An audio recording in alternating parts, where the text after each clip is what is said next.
Hello, and welcome back to my YouTube channel. I'm Tremor, and today we are going to continue with the game engine series. We will be talking about OpenGL, we will install the third-party library GLAD, and then we will implement a basic version of our renderer class. And to start this episode off, I will give you a short introduction into OpenGL.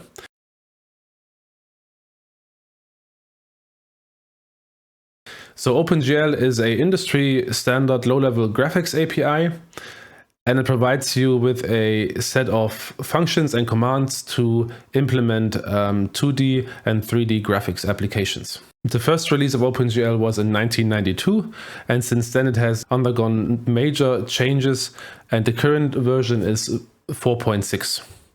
It's a common point of view that OpenGL is an easier to understand and to learn graphics API, and that's why loads of people start with it. And I will say a bit more about OpenGL when we progress through the episode, because it's needed to understand what we will be doing when we implement the renderer class. But I won't go into too much detail about OpenGL today, because I have a couple of dedicated episodes planned for that, and I might even make a dedicated series, because OpenGL is a huge topic and I will probably need about 6 to 10 hours to give a proper introduction about that. And now, without any further ado, I will put myself into the bottom right corner and we will start by installing the third-party library GLAD.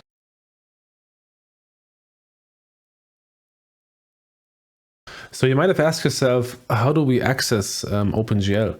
Do we have to install something for that? Is there a library? Whatever. It's a yes and no answer. Like the first part you already have, and that is your graphics driver, because like the OpenGL API comes with graphics driver. But to actually be able to use the API, we have to load the functions and commands, and that is done via a third-party library. And there are several of them, but we will be using the library GLAD. We don't have to go into too much detail about GLAD, because the only thing it's doing is to load the function pointers of the OpenGL API so we can access them within our program. So how do we acquire GLAD? Well, gladly, there is a web generator for it. We just click that link here, and I'm going to provide that link in the video description. So we just click that link, and that opens a website. And here we just have to select what we want. We only want OpenGL in version 4.6. We want the core profile, and we want to be able to have a debug build.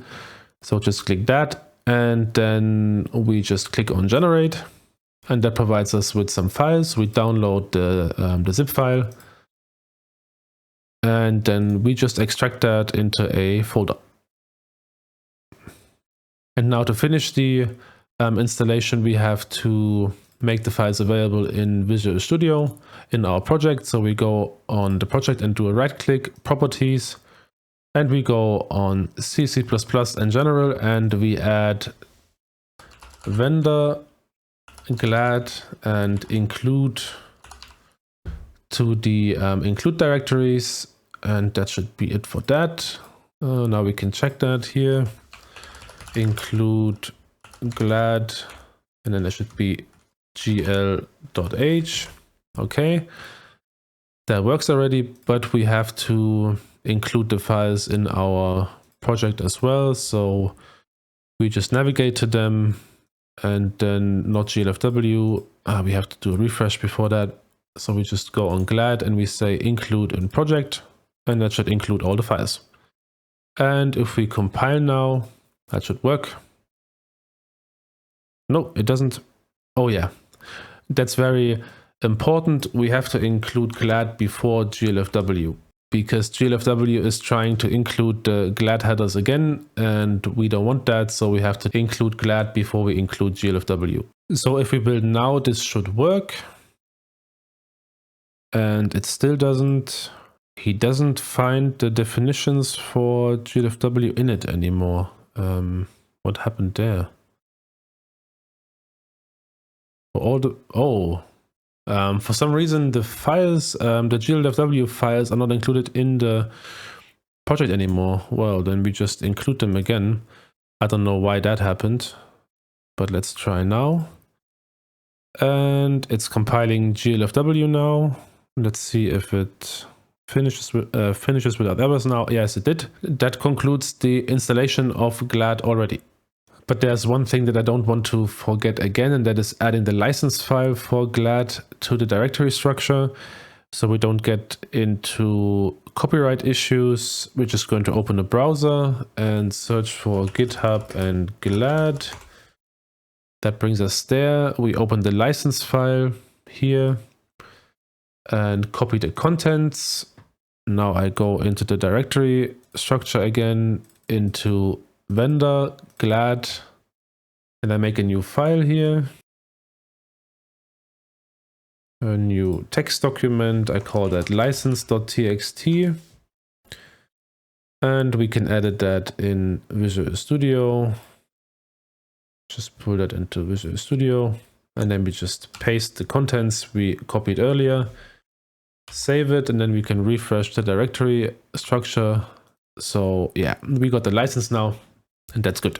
So now that we have GLAD available within our program, we can implement the initialization routine for it. We have to add a glfw statement to make the window the current context. The function is called glfw make context current. We supply our created window, and now we declare an integer variable like GLAD status, and then we call the function gl glad load gl, and that takes glfw get proc address, and then we can check that variable. If not glad state, then print an error. Let's say error could not init glad, and we can return with like a 1, and before that we would have to terminate glfw.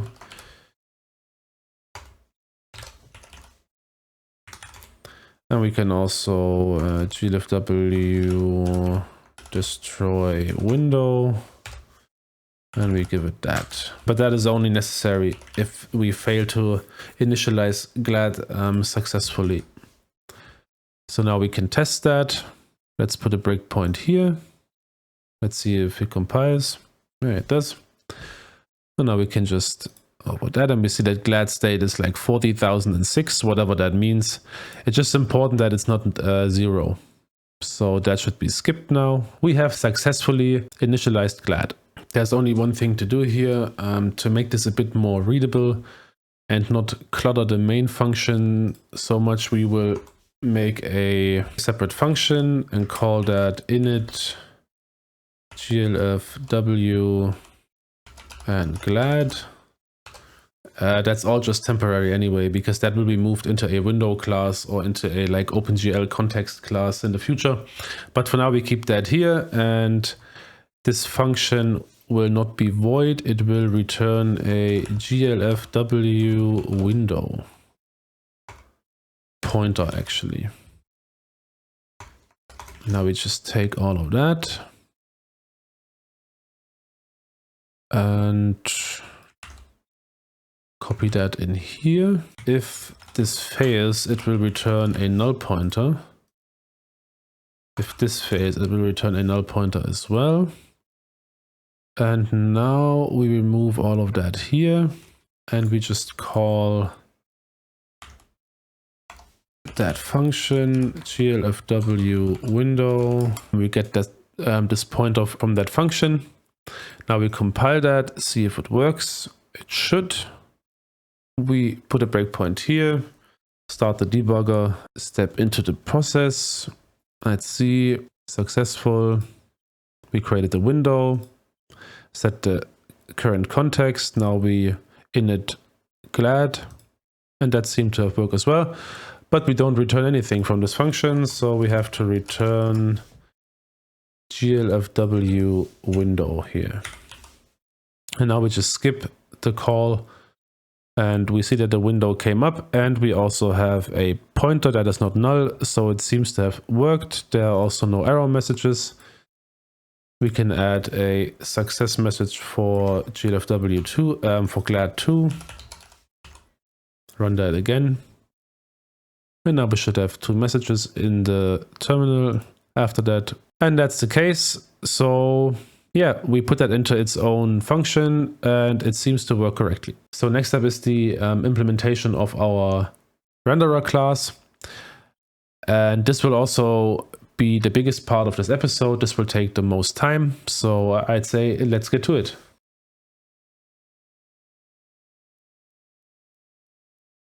The first thing we have to do is we have to create some directories. And for this, we create a new directory in the root of our project, and we will just call that Lucy. And this directory will contain all the code of our engine. We make a folder inside of that called source, and another folder inside of that source folder called Lucy again. And inside of that, we make a folder renderer, because the renderer will consist of several files, so it gets its own directory. And you might wonder about this directory structure, Lucy source Lucy. Well, we have to add an include directory here, and that will explain it, because we add the directory Lucy source, and that gives us the ability to include files in the following way. Include Lucy, I forgot the bracket, not that, Lucy renderer. And now if we refresh that here and we actually create a file inside of this folder, okay, Visual Studio is hanging, it's probably crashing, yeah. Oh, that's awesome. So we open Lucy source Lucy renderer, and inside of that we add a new item, and that's gonna be called renderer.h. And if we go back into our main function, into our main file, then we can include Lucy renderer.h, and I guess it did not save the include directories. Yeah, so we have to go Lucy, we have to enter Lucy source again. Click on OK, and now that error should vanish. And let's build that. It's building everything again, and it works. Now we have to create the renderer source file. We just go on add new item and add a renderer cpp. We have to include the header file here. Create a namespace Lucy, which will contain all the engine's code. Inside of that, we create a class renderer and give it a default constructor. And it will also get 2 methods. One is called init, which will take care of the initialization of the renderer, and the other one is called draw, which will take care of the drawing part of our application. And this one also takes a GLFW window as a parameter, so we have to include GLFW here again. And don't worry about these includes, we will fix them in a later episode. For now we will just include everything in the header file. So this will take a GLFW window pointer. We call that one window. And then we just right click the methods and go on quick actions and create the definitions in the source file. We do the same for the draw function. And these functions will also be static functions. We will not design the renderer in a classic object-oriented way, so that we make an instance of it and then push that around through the functions and components of the engines where we need it.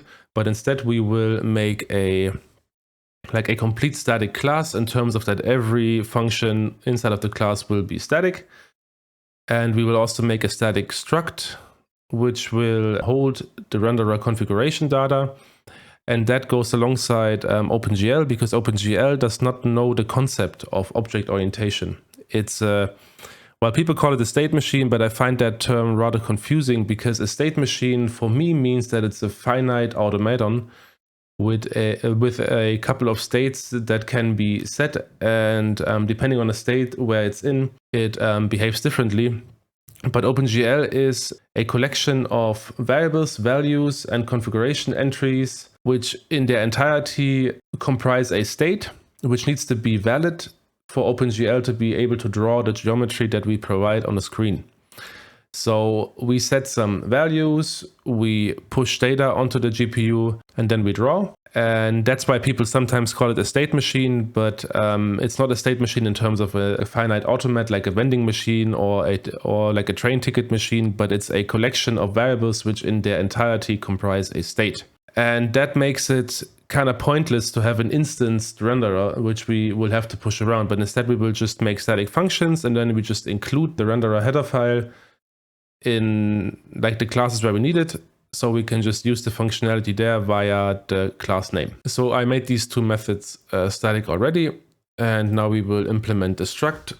The first thing is I want to introduce the namespace here as well, so we are equal to the header file, and we can just remove that here, and now we create the struct, which is called render storage, and it just gets a default constructor for now.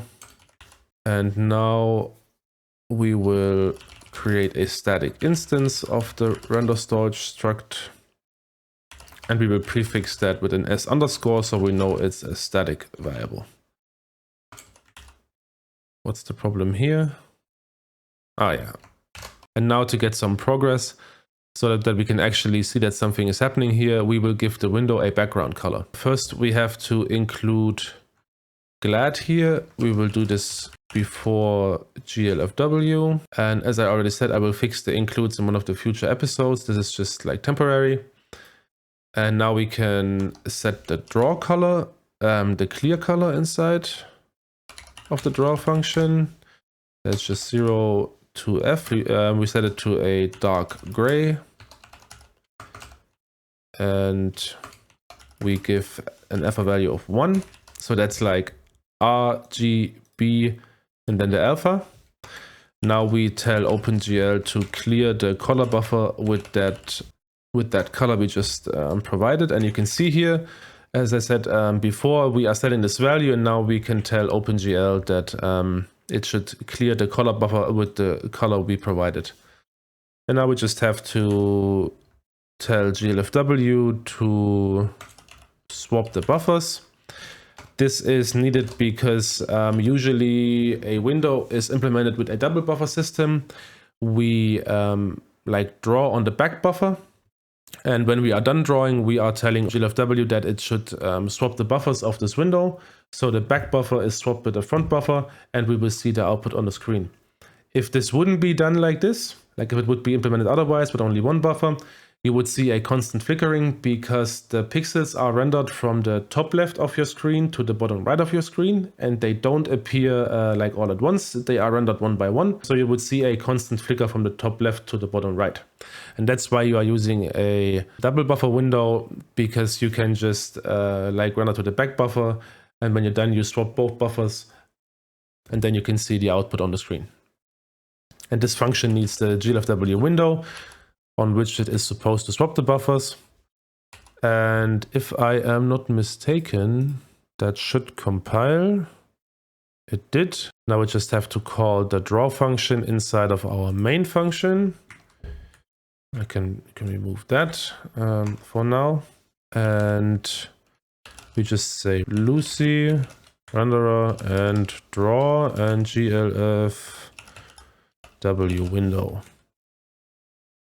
So that does not work. Oh yeah, we forgot to make the functions public. If we don't do that, then nothing will be accessible from the outside. So let's see if that compiles, and it should. And now we will just run it, and we should get a window with a gray background. So now that we have the renderer set up, like the basic functionality, the class, and we are able to call functions via the class name, static functions, we will implement the necessary OpenGL components for rendering. So those are basically 3 components. or 4 components. One is on our side, like on the engine side, that is a vector with the vertices for the triangle. And the other 3 are the Vertex Array, the Vertex Buffer, and the shader. We will implement these 4 components step by step, and for some I will use a drawing program to visualize the information a bit better for you guys, so it's not just me talking, because that can be very dry. So let's start with the vertex data for our triangle.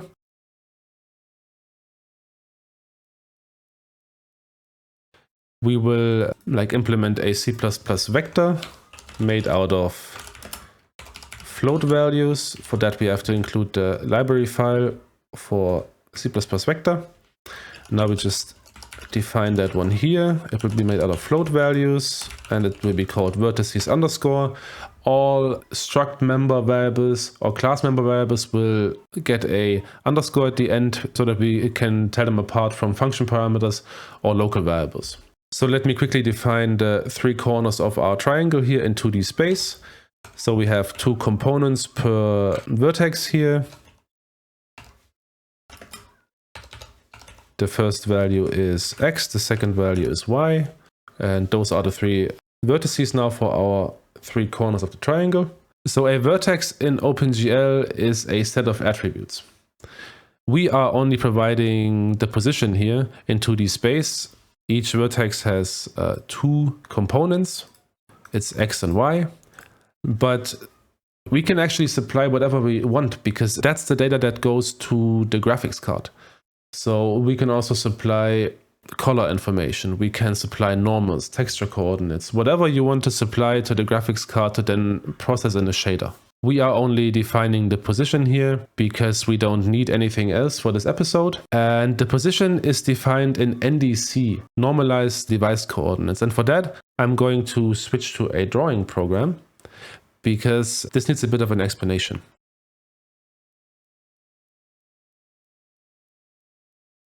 So for OpenGL to be able to draw our triangle on the screen, we have to supply the data in a coordinate range of -1 to 1 on each axis. In the middle is 0. So our triangle would be 0.5, 0.5, that's somewhere here. Then 0.5 and -0.5, that would be somewhere here. And then 0 and 0.4, that would probably be somewhere here. So we get a triangle of an ugly triangle that should be looking something like this. Everything that is outside of that box that is created by these coordinates, and that looks a lot like a window right now, doesn't it? Will not be rendered. So if our triangle would be like this, for example, if we would supply coordinates out of this range, we would only see everything that is inside of this ugly little window I've drawn. I think I just said outside, I meant inside, of course. So we wouldn't see these parts of the triangle. We would only see the stuff that is inside of this canonical view box. That's how it's called. So let me just remove the ugly, the really ugly parts of this and the big triangle again. So what this makes possible is that we can actually render to different resolutions and different screen sizes, because if we have a window that is 800 by 800, that's supposed to be a square, then -1 would be 0 and 1 would be 800. If we have a screen that is more like 16 to 9, like this, then -1 would be 0 again, and 1 would be, let's say, 1600. 1600. And this would be whatever, 900 up here. So in the future, we will not be using these normalized device coordinates. We will be using pixel coordinates. That makes it a lot easier for us to specify our geometry that we want to draw, because we can then say the triangle goes on the x-axis from 200 to 600 and on the y-axis from 200 to 900, for example, instead of using these normalized device coordinates. But to be able to do this, we will also have to transform our vertex information back into these normalized device coordinates because, as I said, OpenGL needs them in that format. If we give OpenGL the pixel coordinates, it will not render anything because probably almost everything will be outside of the range from -1 to 1. There's one more thing I have to say when it comes to the window and rendering to the window. We will have to set up a viewport as well. The viewport is pretty much just a rectangle that defines where OpenGL will be rendering our content that we want to draw. And we will set the viewport to the entire window. So I'm going to draw that in with a red color here. So the viewport will be the entire window. Means we're setting it from 0 to window width and from 0 to window height on both axes. We could also say we just want to draw everything in this area of the window and draw something else in this area of the window. That would be scaled down then, and that's the way how you also would implement something like picture-in-picture. But as I said, we will use the entire window as our viewport. And to implement this, I will switch back to Visual Studio. So the only thing we really have to do is we will have to implement the GL viewport function that takes 4 parameters. Bottom left corner is 0 and 0, and then the window width, that's 1600, and the window height, that's 900. And that should change nothing on our window. It's still a gray window.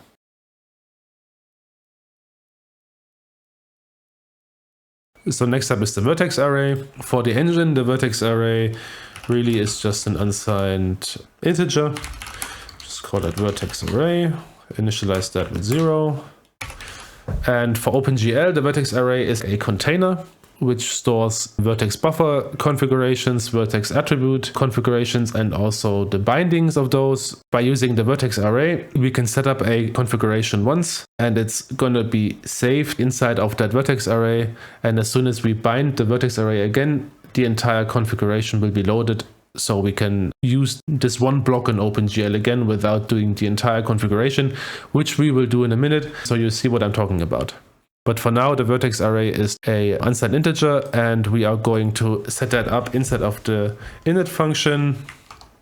And we're going to say glgen vertex arrays.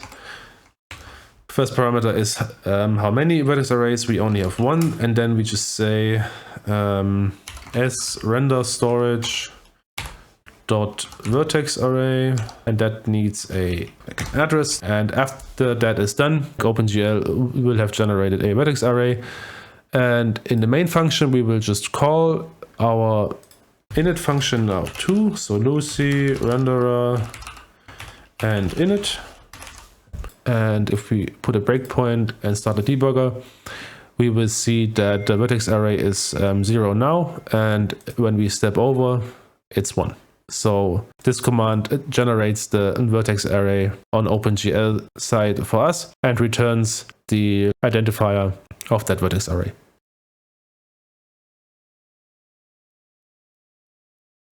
Next up is the vertex buffer. For us, it's the same again. It's just an unsigned integer. Initialize that to 0, and the creation also is the same as for the vertex array. We just call glgen buffers.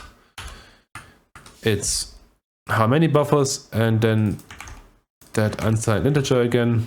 And if we are done with that, we just compile and run and see what happens. We should have a non-zero value, and that's 1 now for the vertex buffer. So that's our first vertex buffer and our first vertex array created. So now we just created these two OpenGL components, but to use them, we have to kind of activate them. And that's done by binding them. So we just say gl bind vertex array. We give that vertex array. We create it here in there, and then we just say gl bind buffer, I think it's called. I don't have these function names, like all of them in my head. Here we have to say what's the target for that bind. It's an array buffer. And then we just supply the variable again, like the value for the vertex buffer. compile and run. So the vertex array has been bound without a problem, and the vertex buffer as well. So now that the vertex array is bound, like every consecutive configuration call, like binding this buffer, configuring like vertex attributes, which we will do in a second, will be stored inside of the vertex array. And if we would unbind it and then bind it again, like the entire configuration would be loaded again. So now for the vertex buffer, we only have an ID. Like we told OpenGL we needed a new vertex buffer, and all we got is an ID. We have to create the buffer. So we say GL buffer data, GL array buffer. Then we have the size, and the size is now 3 coordinates with each 2 components, and they are all floats. So we have to say 3 times 2 times size of float. And that's the size of the buffer. And now we can say, how do we want to use that buffer? And it's going to be a static draw because we will not change the geometry. If the geometry doesn't change, we can just say GL static draw, and we have to supply a null pointer here between those two because we are not actually giving any data, we are creating it. To avoid these magic numbers, we can just create 2 unset integers and say number of vertices is 3, and then another unset integer components per vertex is 2, and then we just say number of vertices times components per vertex times the size of each component. So next we have to tell OpenGL how the data inside of this buffer is organized, because for us now it's really simple. We only have these 3 positions as vertex attributes, but you could also have, for example, like a color, which could look like this again. Just going to copy that here, and you would have not like 2 components per vertex attribute, but you would have 6. Goes on like this, and so on and so on. So we will tell this OpenGL by using the function GL vertex attrib pointer, I think it's called. Yeah. So, and this function has a couple of parameters. First one is what's the index, that should be 0, and to avoid like magic numbers here again, we will just say we have another unset integer called attribute ID, which we set to 0 and then use inside of the function call. Next one is the size of the attribute, and that's like 2 components, so just 2. I use the variable here to avoid magic numbers. Type is GL float. Then false for the normalized flag. We don't want the data to be normalized because it already is. You can use GL false here. So just set it to false. The stride. Stride is the width of each attribute in bytes, and that would be just this components per vertex times size of float. And the last one is a pointer to where this attribute begins, and we have to do a weird cast here to a void pointer, and we just say 0 because we don't have any kind of different components here, we only have the positions, so it starts at 0. In the future we will have like several components per vertex attribute, which means we will also have multiple calls to this function, and then we will see different values for this pointer. For now, we only have the position. We don't have any kind of other components where we have to point to with these function calls because we only have one. And now that we have defined the attribute, we also have to enable it. And that's done by calling the function GL enable. And I really have to look at this because it's such a long function name. GL enable vertex attrib array. And then we just give it the ID. That should compile and run. Just continue here. Yeah, that works fine. So now that we have set up the vertex array and the vertex buffer, and we defined our source data, we only have to take care of one OpenGL component, and that would be the shader.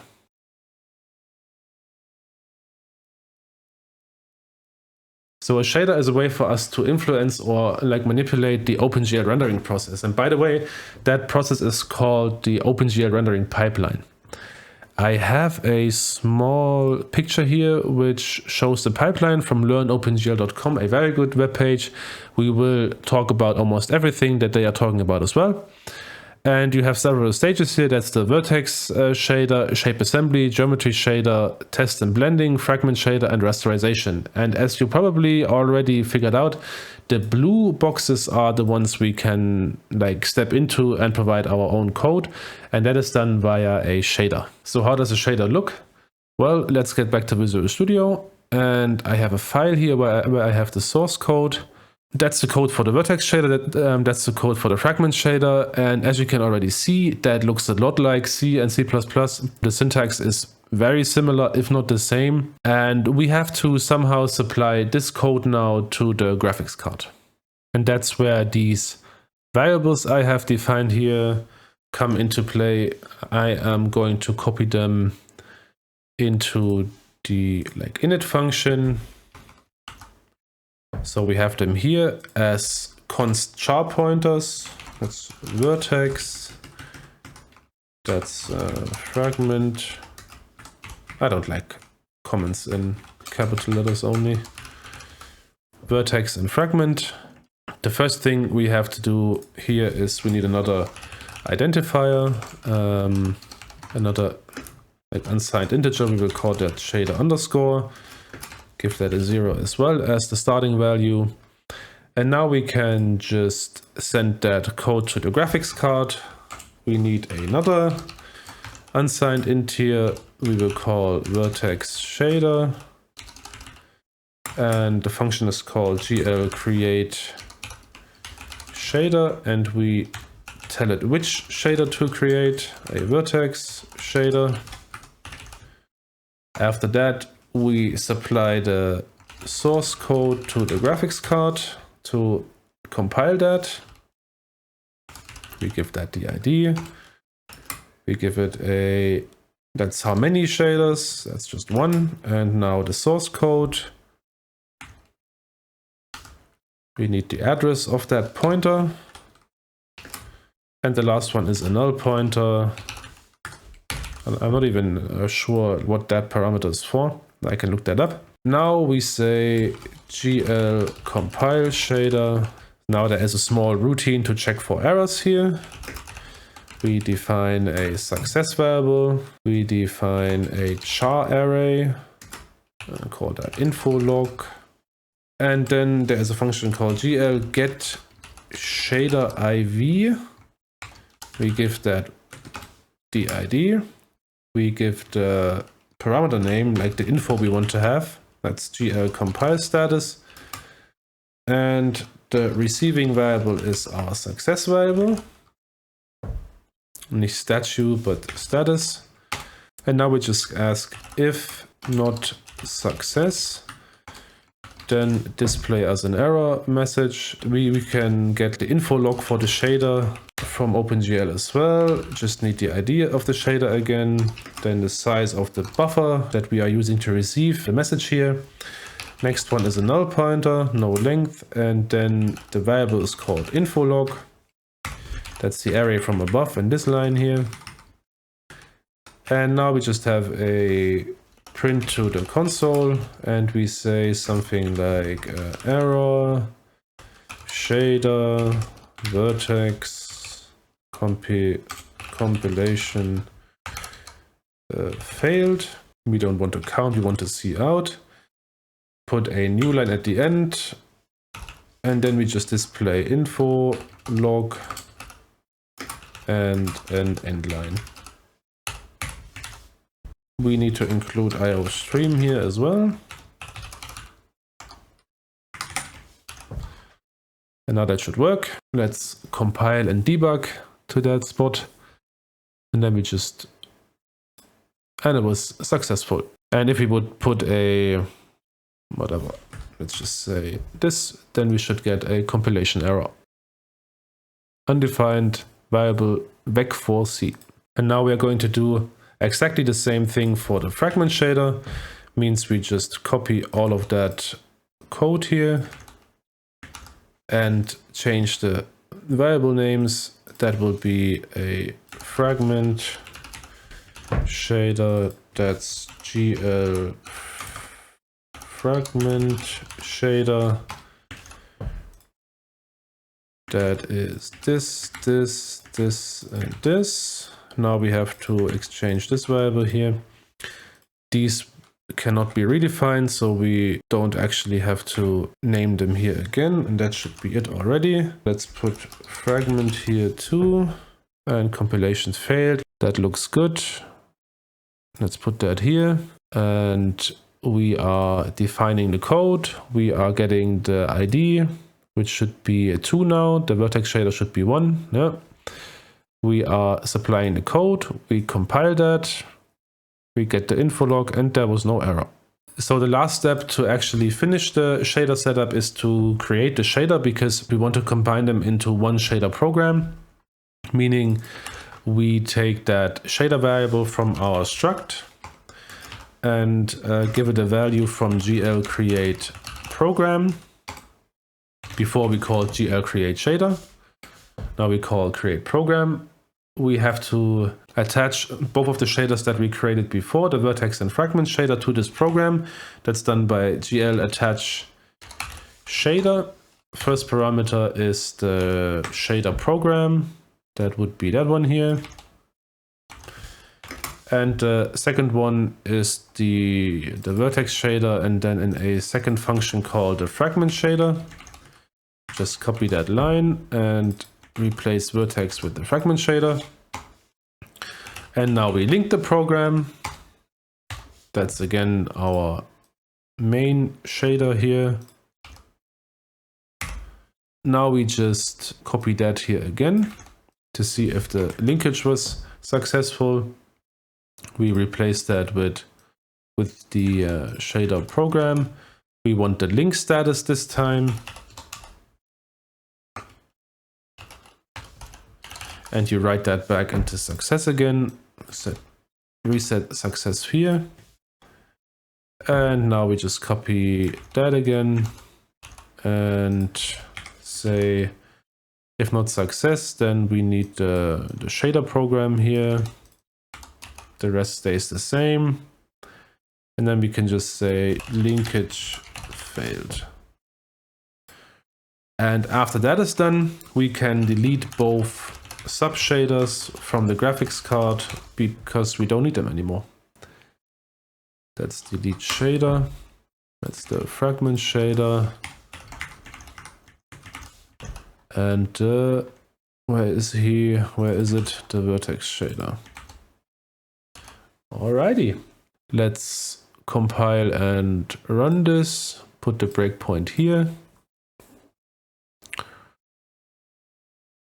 All right, there was another breakpoint. Continue to the next one. Okay. So we have a shader program that has the ID 3 now. They are attached. It's linking it, and it did not work. Oh, I found the mistake. This is not GL get shader info log. That is GL get program info log. That is the right one. So just remove that first breakpoint, build and run again. And now it should work. Nope. Oh yeah, of course, not get shader IV, but get program IV. And I say it again, now it should work.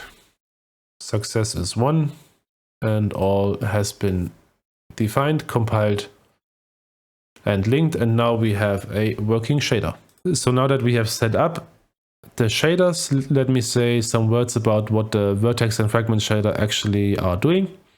The vertex shader receives our vertex coordinates, our vertex attributes, processes them into these NDC coordinates, which we are not doing right now because we are supplying them directly in this coordinate range. The coordinates are received via these layout locations, and here we come back to the setup of our vertex buffer before. We have location 0 here, and we defined the position within our vertices to be the attribute 0, and that's the way the vertex shader can receive this position. It composes a 4D vector out of it by using the inpos x and y coordinates. Those two are static for z and w. And the fragment shader is actually really simple in our version here, because I mean, these shaders, they can be thousands of lines if you have like crazy post-processing effects and stuff like that. But what it basically does, it tells OpenGL the color, so OpenGL can display the vertex in that color that we want. And we have a static color here. Usually you would supply them to the vertex shader, and the vertex shader would then forward it through the pipeline to the fragment shader, which then can determine the color of that fragment. And as you probably already figured out, these shaders, they are run once for each vertex we are supplying. So in our case, they are running 3 times because we are supplying 3 vertices.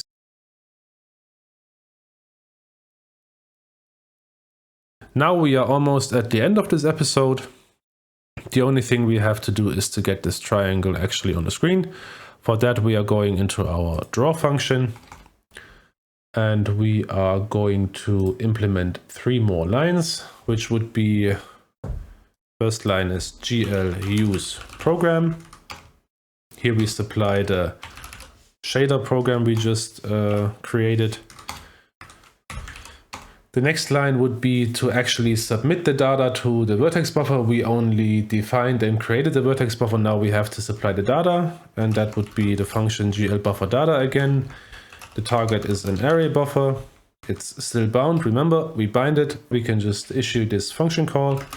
And here we have again like the size in bytes now. So that is 3 vertices times 2 components times the size of a float value. The next value is the actual data, which needs a pointer, like a void pointer. We can supply this by calling upon the vector and using the function data, which just returns a pointer like that. And the last one is how we are using this buffer, and that is GL static draw, because the geometry is not going to change. And now we say GL draw arrays. That's the actual draw call, and we tell him in which mode he's supposed to draw that, and that's GL triangles. The first is 0, that's the first vertex we are using, 0, and then a count, and that's 3. And if everything is correct, we should see a reddish triangle now. There we go. There's our hello triangle. And that actually finishes this episode. I'm going to back into full screen camera mode. Thanks a lot for sticking with me. This is probably going to be a 30-35 minute episode, but there was a lot of stuff to explain, and there is still more and more to explain. Like, I really only scratched the surface of these topics. I hope you enjoyed the drawing bit. I know like my drawing isn't worth much, but it's better than just me talking. There's the triangle. That's awesome. We managed that. I don't know like what I will do in the next episode. Probably we will either implement the entry point or we will talk about OpenGL. I'm not sure. I don't think I will manage to get this episode out until June. Thanks for watching.